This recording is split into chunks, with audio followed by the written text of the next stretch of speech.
Bonjour, je m'appelle Isabelle Chillier, directrice générale de Fiedler SA. Nous produisons des aiguilles haut de gamme. Alors bonjour, je m'appelle Jérémy Tessier, je suis le coordinateur du laboratoire de technologie avancée. C'est en fait une porte d'entrée pour les industriels ou les personnes qui veulent accéder à nos équipements et nos savoir-faire pour les hautes écoles de Genève, c'est-à-dire l'Université de Genève et la HESSO.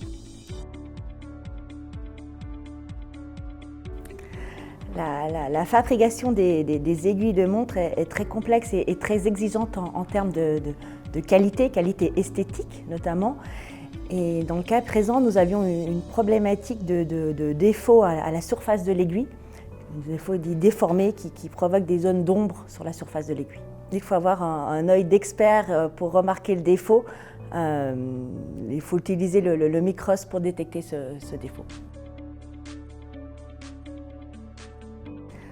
Après plusieurs analyses à l'interne, différents projets que nous avions menés à l'interne avec les équipes de l'entreprise, on nous a proposé de travailler avec le LTA et on s'est dit pourquoi pas d'approcher une approche plus scientifique peut-être du problème. Alors au LTA, en fait, toutes les demandes qui viennent de l'extérieur arrivent sur ce portail d'entrée unique. Et ensuite, nous, ce qu'on fait, c'est qu'on analyse la problématique. Souvent, on discute avec l'industriel pour vraiment identifier son problème et en faire un projet scientifique.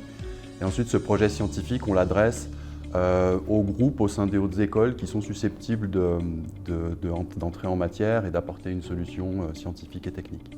Alors ici, dans le cas particulier de la collaboration avec Fiedler, c'est effectivement un défaut qui était identifié par l'entreprise sur les surfaces d'aiguilles. Alors on parle ici de surface polie, d'une aiguille qui fait quelques centaines de microns de large, donc c'est vraiment un petit objet.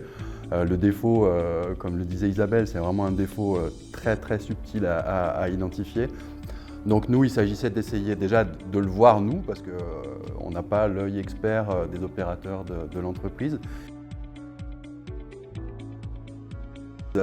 En fait, c'est toujours très difficile quand un industriel identifie un défaut.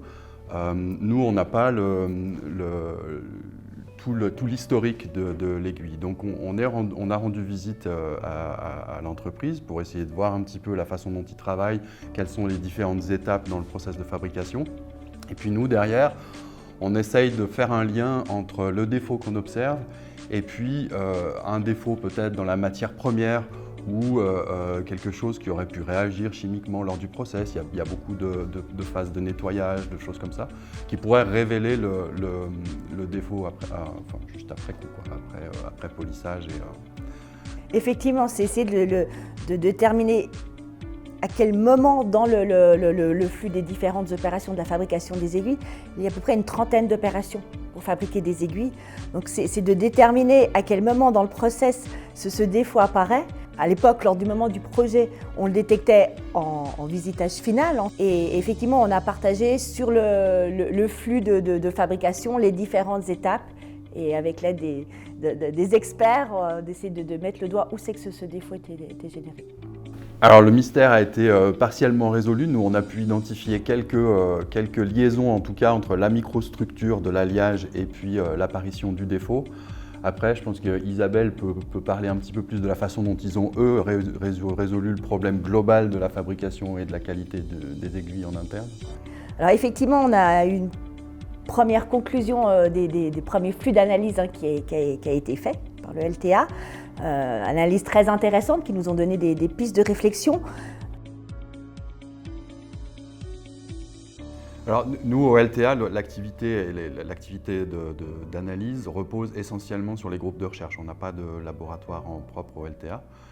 Donc le projet, quand il arrive, est confié à des groupes de recherche. Dans le cas présent, il y avait de l'analyse par microscopie, différentes sortes de microscopie, électronique, optique, à force atomique. Donc il y a 3 groupes du département de physique de la matière quantique qui ont travaillé conjointement sur ce projet-là, à la fois pour la partie imagerie et puis pour la partie analyse de structure, donc avec des techniques de diffraction des rayons X. Donc au sein des groupes, c'est en général les étudiants, soit les doctorants, soit les post-docs qui font le travail. Donc c'est intéressant pour eux, on a rarement des refus parce que c'est pour eux un petit peu original de travailler sur des problématiques industrielles. Pour nous, l'OPI, c'est vraiment un partenaire de mise en contact important. Les projets arrivent au LTA par des vecteurs vraiment très variés, notre site internet, le bouche à oreille, et l'OPI est un acteur majeur dans la mise en contact avec les industriels. L'opportunité de collaborer, de travailler avec les experts du LTA a été très intéressante pour Fiedler. Une sorte de première approche aussi de travailler avec les hautes écoles sur Genève. C'est vrai que le monde des PME est souvent dans son coin en quelque sorte et là ça a permis un rapprochement en fait entre le monde académique et le monde des PME, chose que j'ai trouvée très très intéressante. Et puis d'ouvrir justement des passerelles et un dialogue, et ça me donne aussi envie de peut-être recollaborer par la suite sur d'autres problématiques. Donc ça a vraiment permis de découvrir cet univers, ces experts et ces moyens que l'on peut mettre à disposition des PME. On travaille beaucoup sur des problématiques fondamentales et des industriels peuvent parfois imaginer qu'on n'est pas capable de rendre ce genre de service technique. Ce genre de projet montre que quelqu'un qui travaille sur de la science très fondamentale peut aussi utiliser son expertise pour rendre des services à un industriel, à une PME ou une toute petite entreprise même parfois. Si je peux rajouter, je pense que du côté de la PME, cela a un petit peu démystifié le côté académique. Oui, je pense un grand atout et une grande opportunité, chance de travailler avec le team du LTA. Donc un grand merci au team du LTA. Merci.